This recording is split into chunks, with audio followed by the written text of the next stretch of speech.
So I'm going to feel the 1 and the and of each crotchet. I'm going to go 1 and 2 and 3 and then on my 4 and I'm actually going to play these quavers here. So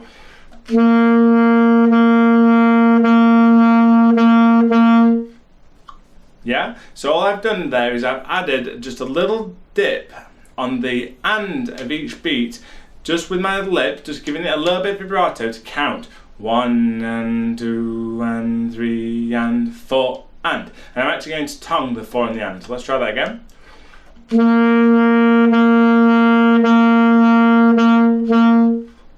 Very accurate and a good way of getting those quavers at the end of the bar incredibly accurate.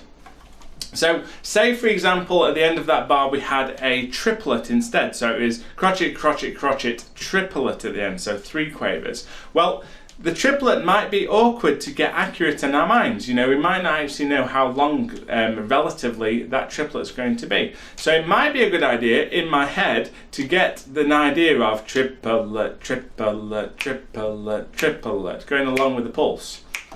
So what I'll do this time is I'll use my vibrato counting to actually illustrate all of those triplets. So in every note I'm going to have triplet vibrato. So I'm going to go like this.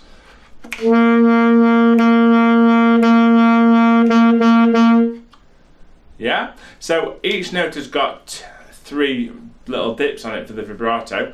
Ya ya ya da ya ya ta ya ya ta ta ta, and then the last one I'm actually going to tongue like normal. But if you notice, the benefit of that was that my last group of 3 triplets there, absolutely bang on, I got it nailed. So you can use this tip, this little feature in any rhythm that you're struggling with. If you've got a rhythm that you just can't seem to count, can't seem to get it totally accurate, you can put vibrato counting into it, lift that a little bit out. If you've got triplet in there that's doing your head in, well then you can do triplet vibrato in each note before it to really grasp that idea of triplets going into the rhythm. If it's semiquavers, you could do semiquaver vibrato. If it's just quavers, then well you can divide up the quavers and actually do a 1 and 2 and 3 and with your lip as well. So vibrato counting can be very useful. If you're in a complex time signature, like for example 6/8 or 9/8 or 12/8, you know, compound time, well you can do that the same because that's felt in groups of 3. So say for example it was dotted crotchet, 3 quavers, dotted crotchet, 3 quavers, you could go.